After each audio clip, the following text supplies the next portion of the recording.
La déclaration sociale nominative, ça a représenté pour notre secteur professionnel, les éditeurs de logiciels de paye, le plus grand investissement, le plus grand projet à la fois technique, fonctionnel, métier.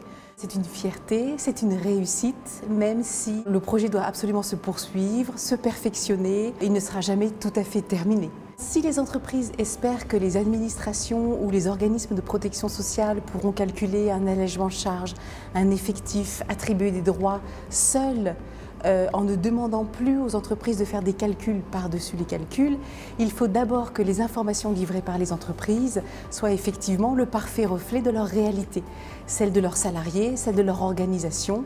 Donc la qualité de la donnée, c'est un souci majeur. Les DSN doivent être complètes et elles ne doivent comporter que des informations tout à fait exactes.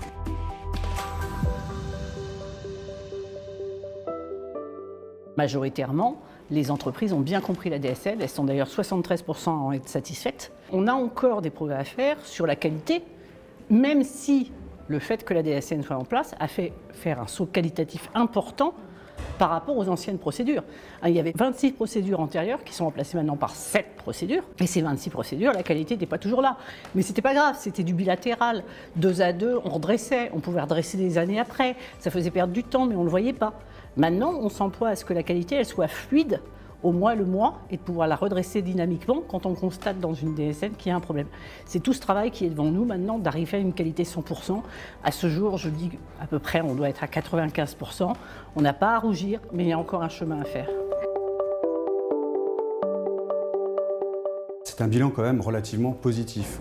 Il faut se rappeler que hier, on faisait tout un tas de bordereaux. Aujourd'hui, la DSN a concentré en fait tous ces bordereaux. La mise en place a été un impact lourd. Il a fallu bien évidemment travailler avec les collaborateurs pour qu'ils puissent intégrer la DSN au quotidien.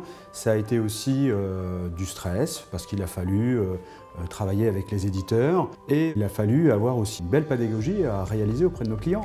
Plus de 90% de déclarations qui sont conformes en ce qui concerne les données type de cotisation, donc les données agrégées de la DSN. C'est un taux qui est supérieur à celui que nous connaissions sous l'ancien mode déclaratif, c'est-à-dire la DUX ou le BRC URSSAF antérieur. N'oublions jamais que c'est la qualité en fait, du droit à prestation future qui est conditionnée. En d'autres termes, une bonne donnée nominative dans la DSN va permettre de déterminer un bon report au compte carrière, par exemple, et donc, à l'avenir, un droit exact en matière de retraite de base ou de retraite complémentaire. C'est un des exemples qu'on peut donner et qui illustre l'enjeu de la qualité déclarative au niveau individuel.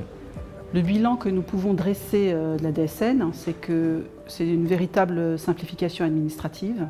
Nous n'avons plus de travail de recopie de données issues de la paye.